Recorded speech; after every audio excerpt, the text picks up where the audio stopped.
บอกเธอไปแล้วว่ารักเธอรักเธอตั้งแต่วันนั้นที่สองเราได้เจอยายว่าลูกค้าคนแรกของเราวันนี้จะเป็นใครแคชเชียร์คาเฟ่ยินดีต้อนทางร้านของเรามีชื่อว่าแคชเชียร์คาเฟ่ครับก็ขายเมนูเด่นก็คือข้าวแมวเหมียวข้าวแมวเหมียวใช่ชื่อเมนูว่าข้าวแมวเหมียวครับก็คือเป็นข้าวผัดแล้วก็มีปลาทูใช่ใช่ครับแล้วไข่ดาวจริงๆมันคือเขาคล้ายๆกับข้าวขยำปลาทูประมาณนั้นที่ทำให้แมวทานครับครับใช่ก็เป็นเมนูที่แม่เราทำมาตั้งแต่เปิดร้านอะไรเงี้ยครับใช่จนพอเราได้มาทำเองต้องทำยังไงแม่ไม่เคยสอนเราจนเขามาช่วยเพราะว่าเรามีแมวที่รู้สูตรอยู่รู้สูตรใช่แล้วคุยกับเขาก็มาสอนเราทำอีกทีใช่ครับเป็นคาเฟ่น่ารักนะคะมีแมวอยู่ตามมุมต่างๆให้แบบลูกค้าได้มาเล่นกับแมวมาเติมแมวกันนะคะแล้วก็มีกาแฟมีอาหารตามเมนูที่เจ๊เหมียวจัดให้เจ๊เหมียวจะเป็นคนที่คิดเมนูให้เลยใครมาเนี่ยก็คือแบบไม่ต้องสั่งจะแบบเดี๋ยวอยากทำอะไรให้กินก็เตรียมกินได้เลยค่ะแต่ว่าอร่อยทุกจานค่ะเครื่องดื่มก็อร่อยทุกแก้วเลยน้องแมวน่ารักทุกตัวนะ คือต้องเล่าเนเจอร์แมวก่อนบางทีน้องแมวเขาจะมีความอยู่ๆเขาก็อยากซิ่งเขาก็จะซิ่งของเขาก็จะฟู่อะไรอย่างเงี้ยซึ่งเราก็ต้องวิ่งตามมานี่ก่อนวิ่งตามแบบน้องอะไรอย่างเงี้ยซึ่งเป็นอะไรที่น่ารักดีครับกว่าจะแบบจับมาเรียงตามโพสิชันอะไรเงี้ยได้คือแบบยากมากบางทีบางวันโอ้โหอารมณ์ดีเลยบางวันอารมณ์ไม่ดีจับไม่ได้วิ่งไปนู่นไปนี่อะไรเงี้ยใช่ครับยากมากแต่สนุกมากครับน้องๆน่ารักทุกตัวอ้วนมากครับเจ๊เหมียวคงใช้เฮือกสุดท้ายส่งต่อพลังให้เจ้าหนูนี่เหมียวเฮ้ยเรียกรถพยาบาลเป็นอะไรเกิดอะไรขึ้นว่าทำไมเจ๊เหมียวล้มลงไปล่ะน้องแมวที่มาเข้าฉากกับเราเนี่ยก็คือหลักๆครับก็เริ่มที่ยายจูแล้วกันยายจูเป็นแมวตัวแรกที่ลิงก์ขอแม่เลี้ยงครับใช่แล้วก็ลิงก์ก็จะผูกพันกับยายจูมาตั้งแต่เด็กๆอะไรอย่างเงี้ยครับใช่คาแรคเตอร์เขาก็จะเป็นคุณยายประจำบ้านเนาะใช่ครับก็เหมือนเป็นที่พึ่งพิงทางใจให้พวกเราทุกคนแล้วกันทั้งคนแล้วก็ทั้งแมวในเรื่องเลยใช่แล้วก็จะมีเป็นจิโร่ก็จะเป็นแมวที่ตัวไทเกอร์เนี่ยเข้าไปเมดเฟรนด์ด้วยเป็นตัวแรกซึ่งก็เลยจะรู้สึกผูกพันกับตัวนี้เป็นพิเศษครับเจนนี่ครับเจนนี่ก็จะเป็นแมวที่มีความสวยที่สุดในร้านใช่มีความคุณหนูเป็นคุณหนูแล้วกันเจนนี่มีความดึงดูดลูกค้าวัยรุ่นครับใช่ครับใช่แล้วก็จัมโบ้ครับจัมโบ้เป็นแมวเด็กน้องเล็กสุดประจำร้านจะมีความสนจะมีความเอาแต่ใจในแบบฉบับของแมวเด็กใช่ครับซึ่งน้องถ่ายทอดออกมาได้สมบทบาทมากครับจริงๆครับจริงเลยครับจอห์นวิกเนี่ยเป็นแมวสายลับใช่เป็นแมวสายลับเป็นแมวดำตัวจริงขี้อ้อนมากซึ่งแต่ตัวบทเขียนมาว่าเป็นแมวสายลับที่ต้องดุมีความไม่มีใครรู้ที่มาที่ไปสิ่งเดียวที่จะล่อเขาออกมาได้มันคือนี่ยังไม่สปอยอย่าไปดูในเรื่องแต่ว่าตัวจริงน้องเป็นแมวดำที่ขี้อ้อนแล้วก็น่ารักมากๆครับผมแล้วนอกจากน้องๆที่เรากล่าวไปก็ยังมีน้องๆอีกหลายๆตัวที่จะมาสร้างสีสันให้เรื่องนี้ครับถ้าเวลาเราถ่ายซีนไหนที่แบบเขาเรียกอะไรต้องมีหมู่มวลเยอะๆอะไรอย่างเงี้ยถ้าน้องแมวตัวไหนสามารถกระโดดเข้ามาในซีนได้หรือว่ากระโดดมาเอาซีนได้อะไรเงี้ยวันนั้นน้องตัวนั้นจะเป็นพระเอกใช่แล้วจะมีน้องตัวหนึ่งที่เท่มากแล้วก็ผมรู้สึกว่าคนนั้นอ่ะเหมือนไทเกอร์มากโคโน่ปะโคโน่ชื่อโคโน่เขาชื่อจริงๆชื่อโคโน่ครับเป็นแมวที่แต่เป็นเมนคูนที่ไม่ดุเลยใช่เป็นเมนคูนที่น่ารักใช่สมมติเราเล่นกันอยู่อย่างเงี้ยครับเราเทอาหารอยู่เมนคูนน้องโคโน่จะโดดเข้ามาแล้วก็มาดมอยู่ในซีแล้วเราก็จะสามารถเล่นกับน้องได้ครับครับใช่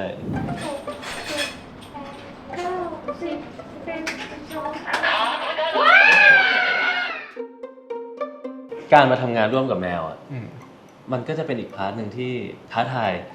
พวกเราสองคนเหมือนกันเพราะจริงๆแล้วพาร์ทการใช้ชีวิตปกติกับแมวกับพาร์ทการทำงานกับแมวมันต่างกันใช่ครับแมวเป็นสิ่งมีชีวิตที่เราไม่สามารถไปบอกให้เขาทำในสิ่งที่เราต้องการได้เพราะฉะนั้นการถ่ายทำของเรามันจะกลายเป็นว่าเราเซตตัวเองให้พร้อมแล้วเราก็ปล่อยน้องตามธรรมชาติเลยเมื่อไหร่ที่น้องพร้อมเนี่ยเรามีหน้าที่เอาตัวเราสวมเข้าไปเพื่อทำการถ่ายทำนั้นๆให้มันเสร็จสมบูรณ์บางทีอะไรอย่างเงี้ยครับเราก็จะมีพี่เลี้ยงแมวครับคือจริงๆพี่เลี้ยงแมวในเรื่องเนี่ยเหมือนเป็นคนที่มีพลังวิเศษในการพูดกับแมวจริง ใช่เขาจะมีความสามารถพิเศษในการอุ้มน้องแมวมาวางไว้ตรงนี้แล้วก็ ปล่อยน้องอยู่ได้เลย ให้น้องอยู่นิ่งๆตรงนี้แป๊บนึงนะแบบป้อนขนมหรืออะไรเงี้ยน้องก็จะอยู่นิ่งๆตรงนั้นน้องแมวทุกตัวก็คือน่ารักมากๆมีความแบบนิ่งมีความโอ้ทำงานกันเก่งมากๆจนแบบโอ้เซอร์ไพรส์จังทำไมแมวที่บ้านไม่เป็นยีว่าอะไรอย่างเงี้ย แล้วต้องขอบคุณน้องแมวทุกตัวเลยครับพี่วีเป็นคนที่น่ารักมากครับหมายถึงว่าเขาดูแลแมวของเขาอย่างดี แล้วก็ผมชอบไปถามเกร็ดความรู้เล็กๆว่าแบบถ้าเราอยากเลี้ยงแมวเนี่ยเราต้องดูแลยังไงต้องสมมุติน้องจะขับถ่ายจะเข้าห้องน้ำต้องทำอะไรยังไงหมายถึงว่าเขาก็เป็นคนที่ให้ความรู้เราได้ดีครับผมติดใจนะผมติดใจจิโร่ติดใจแมวของเขาอะตัวจริงชื่อบิ๊กบอสนะครับใช่รู้สึกว่าอยู่ด้วยแล้วถูกชะตาถามบิ๊กบอสทุกคิวเลยอยากกลับบ้านกับพี่ไหมน้อง จริงๆแล้วผมอะค่ะเป็นทาสหมาไม่ค่อยได้เล่นกับแมวเท่าไหร่ พอได้เล่นกับน้องจริงๆแล้วรู้สึกว่าแบบค่อนข้างเกรงอะแล้วก็น้องมีความ introvert กว่าผมอีกบางทีอุ้มอยู่แป๊บเดียวยังเล่นไม่จบซีเลยน้องกระโดดออกแล้วก็เลยแบบความยากคือด้วยสภาพอากาศหรือว่าความที่เขาไม่คุ้นชินมั้งครับอันนั้นที่ผมว่ายากที่สุดเพราะบางทีแบบอยู่กับน้องแป๊บเดียวน้องก็เริ่มอยากไปอยู่คนเดียวแล้วอ่ะน้องไม่ค่อยอยากถ่ายแล้วแต่ว่าซีนไหนที่เราไม่ได้คาดหวังอ่ะน้องเป็นนักแสดงที่แบบดีกับผมอีกอ่ะเล่นดีมากแต่ว่าพออันไหนแบบน้องค่ะเวลาจะไม่ทันแล้วค่ะอันเนี้ยงงแงสุดๆไปเลยอะไรเงี้ยประมาณนั้น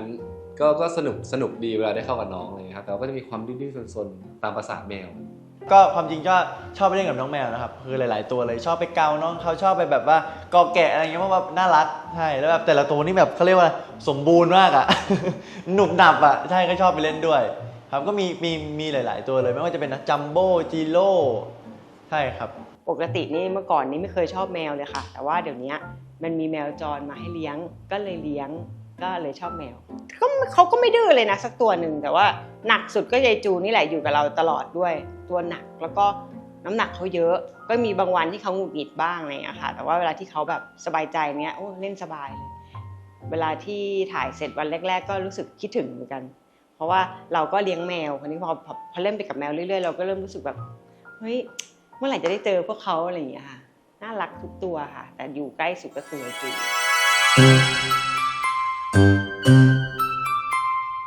เอาหัวถูกป่ะ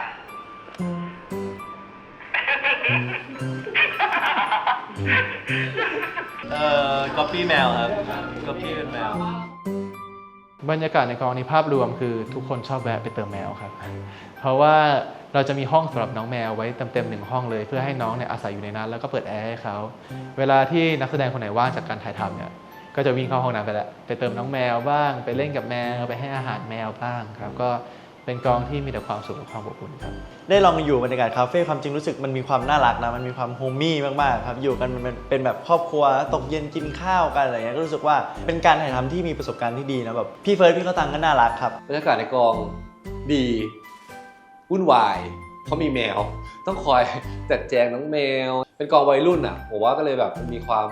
สนุกแล้วก็มีความเป็นกันเองแบบเฟรนลี่ไลฟ์ลี่มากๆจริงๆเรื่องเนี้ยถ้าเรารู้สึกว่าหลุดขำง่ายกันมากๆหลุดขำหมดเพราะอาจจะเขาเรียกช่องเรื่องเหรอแล้วก็นักแสดงรายล้อมที่แบบทุกตัวละครอะไรนี้ครับใช่ครับคือแต่ละตัวละครของเรื่องนี้เนี่ยเขาจะมีฟังก์ชันของตัวเองอยู่ซึ่งผมรู้สึกว่าทุกๆคนในเรื่องนี้ทำฟังก์ชันนั้นออกมาได้ดีมากจริงๆครับจากการถ่ายทำที่ผ่านมาชอบ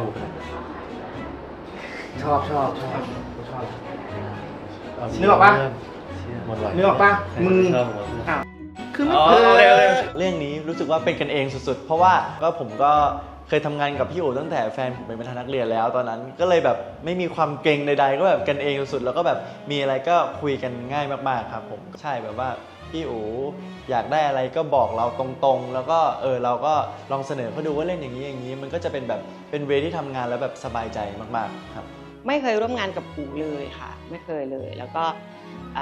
ถือว่าเป็นครั้งแรกที่ทำงานร่วมกัน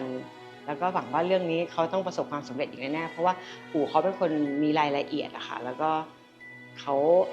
ค่อนข้างจะแบบเขาไม่ต้องพูดเยอะอะคือมันมาในบทปุ๊บเนี่ยเราแค่ปรึกษาเขาว่าเราจะแบบแสดงไปทางนี้ได้ไหมอะไรเงี้ยอู๋เขาก็จะแบบมีคำตอบให้ที่แบบโอเคตามตัวละครเขาก็ไม่ได้บังคับเราแล้วเขาปล่อยเราฟรี อยากเพิ่มอะไรเดี๋ยวเขาก็จะเพิ่มเองเนี่ยค่ะ การทำงานกับพี่อู๋ก็เลยเป็นการทำงานที่สบายใจแล้วก็